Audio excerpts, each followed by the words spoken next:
ಅವನ ಹೆಸರು ಅರ್ಜುನ್. ಅವನು ಸಾಮಾನ್ಯ ಶಾಲಾ ಹುಡುಗ, ಆದರೆ ಅವನ ಮನಸ್ಸು ಮಾತ್ರ ಯಾವಾಗಲೂ ಕುತೂಹಲದಿಂದ ತುಂಬಿರುತ್ತಿತ್ತು. ರಹಸ್ಯಗಳ ಬಗ್ಗೆ ಅವನಿಗೆ ಅಪಾರ ಆಸಕ್ತಿ. ಒಂದು ದಿನ ಶಾಲೆಯಿಂದ ಮನೆಗೆ ಬರುತ್ತಿದ್ದಾಗ ಅವನು ತನ್ನ ಗ್ರಾಮದ ಹಳೆಯ ಬಂಗಲೆಯನ್ನು ಗಮನಿಸಿದ. ಆ ಮನೆ ವರ್ಷಗಳಿಂದ ಖಾಲಿಯಾಗಿತ್ತು. ಯಾರೂ ಅದರ ಬಳಿಗೆ ಹೋಗುವುದಿಲ್ಲ. ಆದರೆ ಆ ದಿನ ಏನೋ ವಿಚಿತ್ರವಾಗಿತ್ತು. ಮನೆ ಒಳಗಿನಿಂದ ಮಿಂಚುವಂತೆ ಒಂದು ಬೆಳಕು ಕಾಣಿಸುತ್ತಿತ್ತು. ಅರ್ಜುನ್ ಹೃದಯ ಜೋರಾಗಿ ಬಡಿತ ಹೊಡೆಯಲು ಶುರು ಮಾಡಿತು. ಯಾರಾದರೂ ಅಲ್ಲಿ ಇದ್ದಾರಾ ಎಂದು ಅವನು ಯೋಚಿಸಿದ. ಗ್ರಾಮದಲ್ಲೆಲ್ಲ ಆ ಮನೆ ಬಗ್ಗೆ ಭಯಾನಕ ಕಥೆಗಳು ಹರಡಿಕೊಂಡಿದ್ದರು.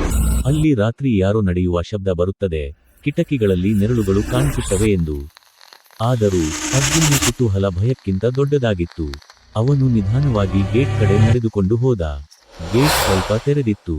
ಗಾಳಿಯಿಂದ ಅದು ಕೀರ್ ಕೀರ್ ಎಂಬ ಶಬ್ದ ಮಾಡುತ್ತಿತ್ತು. ಅವನು ಒಳಗೆ ನುಗ್ಗಿದ. ಮನೆ ತುಂಬಾ ಧೂಳು ಹಿಡಿದಿತ್ತು. ಗೋಡೆಗಳಲ್ಲಿ ಹಳೆಯ ಚಿತ್ರಗಳು, ಜಾಲರು ಮತ್ತು ಮುರಿದ ಕುರ್ಚಿಗಳು.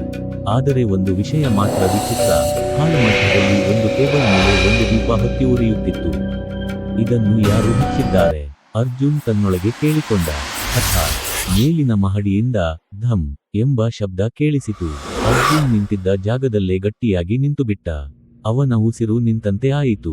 ಆದರೆ ಕೆಲವು ಕ್ಷಣಗಳ ನಂತರ ಅವನು ತನ್ನ ಧೈರ್ಯವನ್ನು ಕೂಡಿಸಿಕೊಂಡು ಮೆಟ್ಟಿಲುಗಳತ್ತ ಹೆಜ್ಜೆ ಹಾಕಿದ.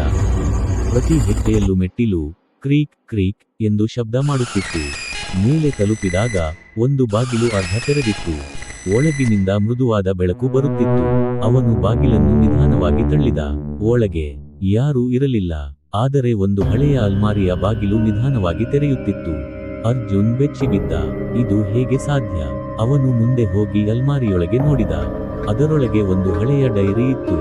ಅವನು ಅದನ್ನು ತೆರೆದ. ಮೊದಲ ಪುಟದಲ್ಲಿ ಬರೆಯಲಾಗಿತ್ತು, ಇಲ್ಲಿ ಬಂದವನು ಹಿಂದಿರುಗುವುದಿಲ್ಲ. ಅರ್ಜುನ್ನ ಕೈಗಳು ನಡುಗತೊಡಗಿದವು. ಆದರೆ ಅವನು ಓದುವುದನ್ನು ನಿಲ್ಲಿಸಲಿಲ್ಲ. ಡೈರಿಯಲ್ಲಿ ಮನೆಯ ಹಿಂದಿನ ಮಾಲೀಕರ ಕಥೆ ಇತ್ತು. ಅವನು ಒಬ್ಬ ವಿಜ್ಞಾನಿ. ಅವನು ಒಂದು ವಿಚಿತ್ರ ಪ್ರಯೋಗ ಮಾಡುತ್ತಿದ್ದ. ಕಾಲವನ್ನು ನಿಲ್ಲಿಸುವ ಯಂತ್ರ ಎಂದು ಬರೆಯಲಾಗಿತ್ತು. ಒಂದು ರಾತ್ರಿ ಪ್ರಯೋಗ ತಪ್ಪಾಗಿ ನಡೆಯಿತು. ಆಮೇಲೆ ಆ ವಿಜ್ಞಾನಿ ಕಾಣೆಯಾಗಿ ಬಿಟ್ಟ. ಅರ್ಜುನ್ ಡೈರಿಯನ್ನು ಮುಚ್ಚಿದ. ಹಠಾತ್ ಅವನ ಹಿಂದೆ ಯಾರು ನಿಂತಿರುವಂತೆ ಅನ್ನಿಸಿತು. ಅವನು ನಿಧಾನವಾಗಿ ಹಿಂದಿರುಗಿದ. ಯಾರೂ ಇರಲಿಲ್ಲ. ಆದರೆ ಗಡಿಯಾರಗಳು ಎಲ್ಲವೂ ಒಂದೇ ಸಮಯದಲ್ಲಿ ನಿಂತು ಹೋಗಿದ್ದವು. ಅವನು ಕೆಳಗೆ ಓಡಲು ಶುರು ಮಾಡಿದ. ಆದರೆ ಮೆಟ್ಟಿಲುಗಳು ಅವನ ಮುಂದೆ ಉದ್ದವಾಗುತ್ತಾ ಹೋಗುತ್ತಿದ್ದವು. ಅವನು ಎಷ್ಟು ಓಡಿದರೂ ಕೆಳಗೆ ತಲುಪಲಿಲ್ಲ. ಅವನ ಹೃದಯ ಜೋರಾಗಿ ಬಡಿತ ಹೊಡೆಯುತ್ತಿತ್ತು. ಅವನು ಕಣ್ಣು ಮುಚ್ಚಿಕೊಂಡ. ಇದು ಕನಸೇ ಇರಬೇಕು ಎಂದು ಅವನು ತನ್ನನ್ನು ತಾನು ಸಮಾಧಾನಪಡಿಸಿಕೊಂಡ. ಆದರೆ ಮತ್ತೆ ಕಣ್ಣು ತೆರೆದಾಗ ಅವನು ಮತ್ತೆ ಅದೇ ಕೋಣೆಯಲ್ಲಿದ್ದ. ಆಗ ಅವನಿಗೆ ಅರ್ಥವಾಯಿತು, ಅವನು ಆ ವಿಜ್ಞಾನಿಯ ಪ್ರಯೋಗದಲ್ಲಿ ಸಿಕ್ಕಿಬಿದ್ದಿದ್ದಾನೆ. ಕಾಲ ಇಲ್ಲಿ ನಿಂತು ಹೋಗಿದೆ. ಹಠಾತ್ ಒಂದು ನೆರಳು ಗೋಡೆಯ ಮೇಲೆ ಕಾಣಿಸಿತು. ಆ ನೆರಳು ನಿಧಾನವಾಗಿ ಅವನತ್ತ ಬಂದಿತು. ಒಂದು ಧ್ವನಿ ಕೇಳಿಸಿತು, ನನ್ನನ್ನು ತಿಳಿಸು, ಇಲ್ಲವಾದರೆ ನೀನು ಇಲ್ಲಿ ಸದಾಕಾಲ ಉಳಿಯುತ್ತೀಯ. ಅರ್ಜುನ್ ನಡುಗಿದ. ಹೇಗೆ ಎಂದು ಅವನು ಕೇಳಿದ. ನೆರಳು ಹೇಳಿತು, ಗಡಿಯಾರವನ್ನು ಮತ್ತೆ ಓಡಿಸು. ಅರ್ಜುನ್ ಸುತ್ತಮುತ್ತ ನೋಡಿದ. ಗೋಡೆ ಮೇಲೆ ಒಂದು ದೊಡ್ಡ ಗಡಿಯಾರ ಇತ್ತು. ಅದು ನಿಂತಿತ್ತು. ಅವನು ಅದನ್ನು ಸರಿಪಡಿಸಲು ಪ್ರಯತ್ನಿಸಿದ. ಆದರೆ ಅದನ್ನು ಮುಟ್ಟುತ್ತಿದ್ದಂತೆಯೇ ಎಲ್ಲವೂ ಕತ್ತಲಾಯಿತು. ಕೆಲವು ಕ್ಷಣಗಳ ನಂತರ ಅರ್ಜುನ್ ತನ್ನ ಮನೆಯ ಮುಂದೆ ನಿಂತಿದ್ದ. ಎಲ್ಲವೂ ಸಾಮಾನ್ಯವಾಗಿತ್ತು. ಆ ಹಳೆಯ ಮನೆ ಮತ್ತೆ ಕತ್ತಲೆಯಲ್ಲೇ ಮುಳುಗಿತ್ತು. ಅವನ ಕೈಯಲ್ಲಿ ಡೈರಿ ಇತ್ತು. ಅವನು ಅದನ್ನು ನಿಧಾನವಾಗಿ ತೆರೆದ. ಈ ಬಾರಿ ಮೊದಲ ಪುಟದಲ್ಲಿ ಬರೆಯಲಾಗಿತ್ತು, ನೀನು ಮತ್ತೆ ಬರ್ತೀಯ. ಅರ್ಜುನ್ ನಿಶ್ಚಲವಾಗಿ ನಿಂತ.